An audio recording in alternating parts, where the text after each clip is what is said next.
जो बच्चे यूनिफॉर्म की नौकरी करना पसंद करते हैं और दिन रात मेहनत करके पुलिस में या फौज में जाने की तैयारी करते हैं, उनके लिए बड़ा ही सुनहरा और खूबसूरत मौका आया है। स्टाफ सिलेक्शन कमीशन ने सेंट्रल आर्म्ड पुलिस फोर्सेस, जिसे सीएपीएफ अर्धसैनिक बल कहते हैं, उसके 40,000 कांस्टेबल के पदों की वैकेंसी जारी की है। ये नोटिफिकेशन हाल ही में 5 सितंबर को अभी जारी हुआ है, जो कि स्टाफ सिलेक्शन कमीशन के साइट पर अवेलेबल है। यह वीडियो उसी संदर्भ में है जहां मैं पूरी जानकारी दूंगा। इसका नोटिफिकेशन स्टाफ सिलेक्शन कमीशन के साइट पर ssc.gov.in पर मौजूद है, जहां कोई भी बच्चा या आप में से कोई भी उसे देख सकता है। तो मैं पूरी जानकारी इस वीडियो में दूंगा, इसलिए इस वीडियो को कृपया करके अपने जान पहचान में, अपने गांव समाज या रिश्तेदार में या अपने परिवार के उन सभी बच्चों तक पहुंचाने की कोशिश कीजिएगा, ताकि ये उसका सही फ़ायदा उठा सकें। जो भी बच्चे इस क्राइटेरिया में आ रहे होंगे, शायद वो इस फॉर्म को फिलअप करके अपनी जो नौकरी है उसे पाने की पूरी कोशिश करें। ऐसा समझ के मैं ये वीडियो बना रहा हूँ। तो इसमें पूरी जानकारी स्टेप बाय स्टेप मैं आगे दूंगा। ये हम सब जानते हैं कि देश में बेरोजगारी बहुत ज़्यादा है और सरकारी नौकरी पाने की इच्छा शायद हर व्यक्ति रखता है, सबका ये सपना होता है। ऐसे में नौकरी की कीमत केवल वही समझता है जो बेरोजगार है। इसलिए कृपया करके इस वीडियो को सब तक पहुंचाने का आप भी प्रयास जरूर कीजिएगा। तो आगे बढ़ते हैं। स्टाफ सिलेक्शन कमीशन ने जो ये नोटिफिकेशन जारी किया है, ये 5 सितंबर को जारी किया है और फॉर्म फिलअप ऑनलाइन होगा। इसकी तिथि जो है वो 5 सितंबर से लेकर के और 14 अक्टूबर का रखा गया है। एक महीना से अधिक का समय है फॉर्म फिलअप करने का। लास्ट डेट जो है वो 14 अक्टूबर है, रात को 11 बजे तक। और एक दिन बाद तक का 15 अक्टूबर रात को 11 बजे तक का समय दिया गया है पैसा पेमेंट करने का, फ़ी पेमेंट करने का। इस तरह से आगे फिर करेक्शन फॉर्म फिलअप करने के बाद में अगर किसी प्रकार की कोई कमियां रह जाती है तो उसे सुधार करने का भी मौका दिया जाएगा कैंडिडेट को, जो कि 5 नवंबर से लेकर के और 7 नवंबर तक 2 दिन समय रहेगा। उस बीच में किसी प्रकार की अगर कमी फॉर्म फिलअप में रह गई है तो उसे वो सुधार भी कर सकते हैं। फिर अगले साल यानी कि जनवरी फरवरी 2025 में इसका कंप्यूटर बेस्ड जो एग्ज़ाम होता है वो रिटन एग्ज़ाम कंडक्ट किया जाएगा।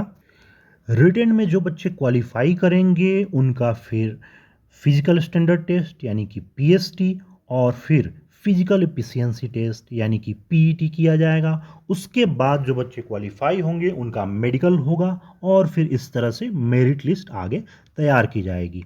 आगे बढ़ते हैं और फिर आपको बताते हैं कि एज क्राइटेरिया क्या है और कौन से बच्चे इसका फॉर्म फिलअप कर सकते हैं। तो 18 वर्ष से 23 वर्ष की उम्र इसमें दी गई है, जो कि हमेशा यही होता है क्राइटेरिया।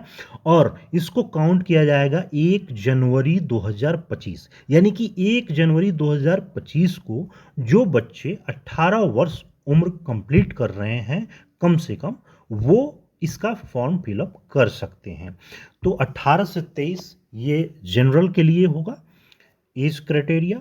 उसके बाद इस एज लिमिट के अलावा जो एससी एसटी का है उन्हें 5 साल का रिलैक्सेशन मिलता है, वो आपको भी पता है। ओबीसी को 3 साल का मिलता है। तो इस तरह से एज रिलैक्सेशन की प्रक्रिया जो दी गई है छूट, वो वही है जो हर बार इस प्रकार रहती है।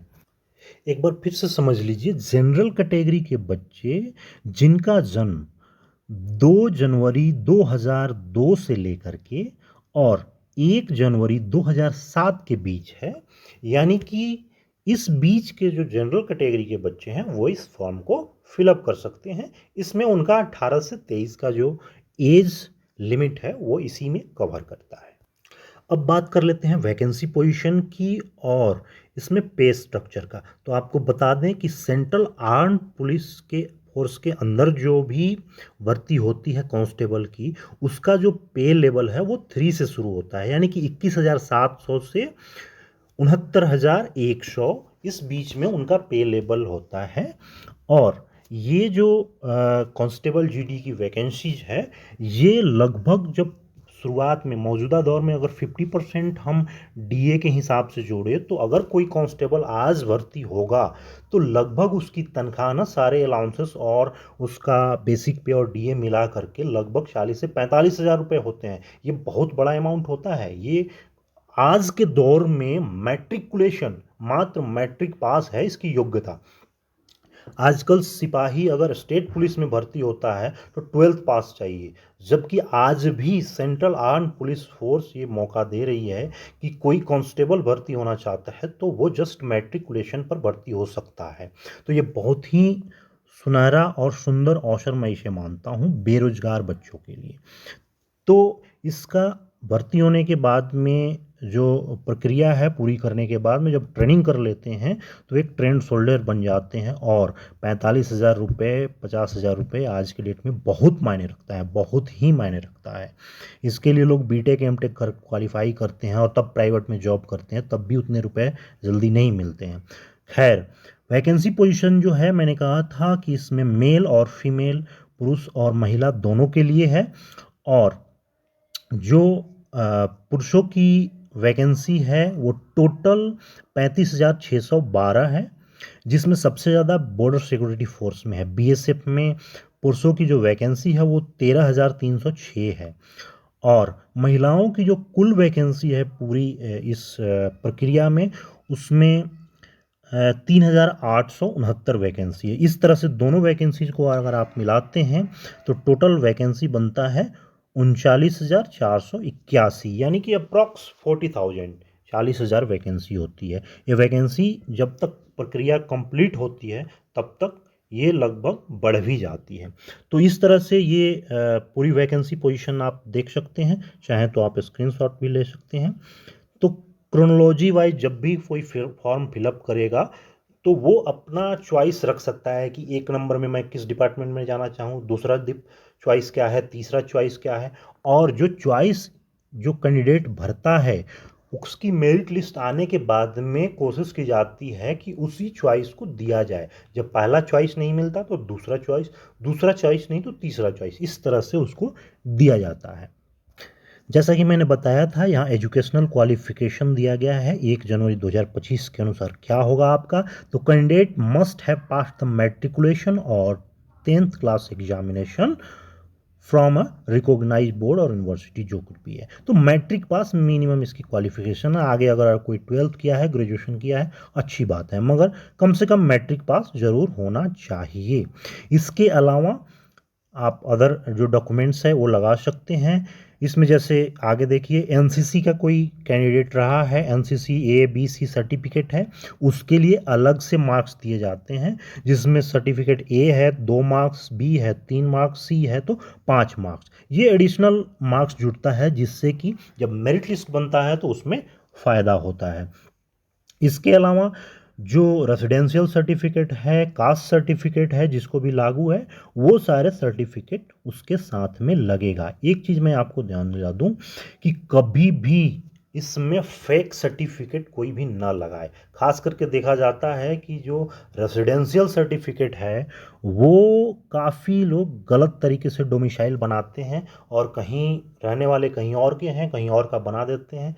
लगता है कि उस स्टेट की वैकेंसी में मैं फिल हो जाऊंगा, तो ये बाद में पकड़ा जाता है। ऐसी बहुत सारी चीज़ें सामने आती है, तो उससे कोई फ़ायदा नहीं है। फालतू में बाद में सर्विस में जाने के बाद में जब वेरीफाई होता है तो वो फैक्ट पाया जाता है और उस आधार पर आपके खिलाफ कानूनी कार्रवाई होती है।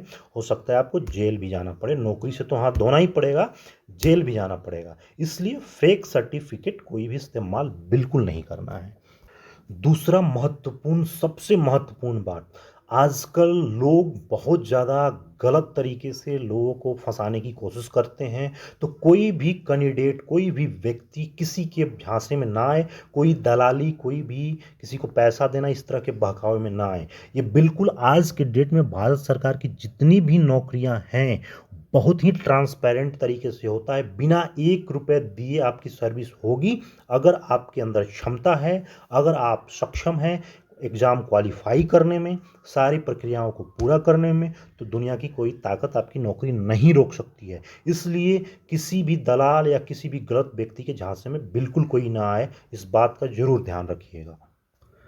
आगे देखिए हाउ टू अप्लाई, तो ssc.nic.in या एसएससी का जो ये साइट है उस पे आप जा कर के अलग अलग फॉर्म होते हैं जो ऑनलाइन भरते हैं साइबर में, उन सबको पता होता है। आपको अगर प्रैक्टिस है, पहले से किया है तो अच्छी बात है, नहीं किया है तो वहाँ जा कर के आप फॉर्म फिलअप करा सकते हैं। इसमें सतर्कता ज़रूर बरतनी है ताकि आपका फॉर्म रिजेक्ट ना हो। आराम फिर 100 रुपीज़ का यहाँ पर फ़ी पेमेंट होगा। ये फ़ी जो जनरल कैंडिडेट्स होते हैं उनके लिए होता है, एससी एसटी को ये फ़ी नहीं लगता है, वो एग्जम्प्टेड होते हैं इस फ़ी से। फ़ी पेमेंट करने का तरीका ऑनलाइन होगा, वो नेट बैंकिंग या यूपीआई से या डेबिट कार्ड से पेमेंट किया जाएगा। तो ये सारी प्रक्रिया है। मैं थोड़ा जल्दीबाजी में बता रहा हूँ क्योंकि ये लंबा वीडियो ना हो जाए। और इस तरह से ये करेक्शन का जो टाइम है वो आगे दिया जाएगा 2 दिन का, 5 नवंबर से लेकर के 7 नवंबर तक। उसके बाद आगे देखिए यहाँ पर दिया गया है कि एग्ज़ामिनेशन सेंटर, तो लगभग देश के हर स्टेट में ना 2-4 एग्ज़ामिनेशन सेंटर इसके ज़रूर होते हैं। तो आप अब कहाँ के हैं उस अनुसार अपना एग्ज़ामिनेशन सेंटर का चॉइस कीजिए और वहाँ पर आपका एग्ज़ामिनेशन सेंटर पड़ेगा। तो अपने नज़दीकी एग्ज़ामिनेशन सेंटर को आप वहाँ पे सेलेक्ट कीजिएगा। तो फ़िलहाल इतना ही। मैं नेक्स्ट वीडियो इसका पार्ट 2 आपको बनाऊंगा जिसमें एग्जामिनेशन की पूरी प्रोसेस, पूरे सब्जेक्ट, मार्क्स, फिजिकल की तैयारी, कितना दौड़ना है, किन किन सब्जेक्ट का एग्ज़ाम होगा, कितना समय में, ये A to Z अगले वीडियो में मैं बताऊंगा क्योंकि ये वीडियो ज़्यादा लंबा हो रहा है। इसलिए चैनल को सब्सक्राइब कर लीजिए और इस वीडियो को सब तक पहुँचाइए ताकि वो इस अपॉर्चुनिटी का फ़ायदा उठा सकें।